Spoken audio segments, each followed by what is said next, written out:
এই যে ইট গুলান দিয়া লাগছে দেখেন গাড়িটা পার্কিং করতে না। এই যে এই আইসি আমরা রাস্তার মধ্যে, রাস্তায় একটু পার্কিং করবো। এই ভদ্রলোক বলতেছে ভাই আমার মালিক তো আমাদের দিয়া চাপ দেয়, তো অতএব আমরা যে গাড়িটা ট্যাক্স দিয়ে ব্যাট দিয়ে আমরা কি রাস্তা রাখার কোনো অধিকার নাই? এই ভদ্রলোক এসে বলতেছে ভাই এন রাখেন না, আমাদের মালিক ইয়া করে। এটা কোন হিসাবে হ্যার মালিক? এই যে দেখেন হ্যার মালিক বিল্ডিং করে হ্যার গেটও আছে না, আমরা একটু ফাঁকা পাইছি আমরা গাড়িটা রাখছি। এই ভদ্রলোকে বলতেছে যে ভাই এন গাড়িটা রাখেন না, আঙ্গ মালিক ইয়া করে।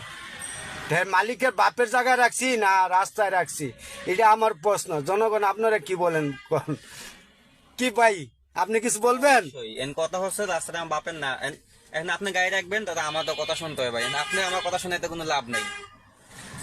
এটা কোনো যুক্তি হয়? আপনার বিবি কি বলে যে এই যে আপনার এই যে দেন বাড়ির এই যে মেন রাস্তা যে এই যে ইট গুলান দিচ্ছেন, এই যে দেন আমার এই যে এই সাইডে ইট গুলান দিয়ে রাখছেন আপনারা, আপনার বিবিকে ক এসব আমাদের কিছু বলার নাই। এটাই নিয়ম। আমরা রাস্তায় গাড়ি রাখতে পারবো না। তাও মনে হয় মেন রাস্তা না, গলি মলির ভিতরে উত্তরা সেক্টরে দেখেন অবস্থা, এর মালিকের কি অবস্থা।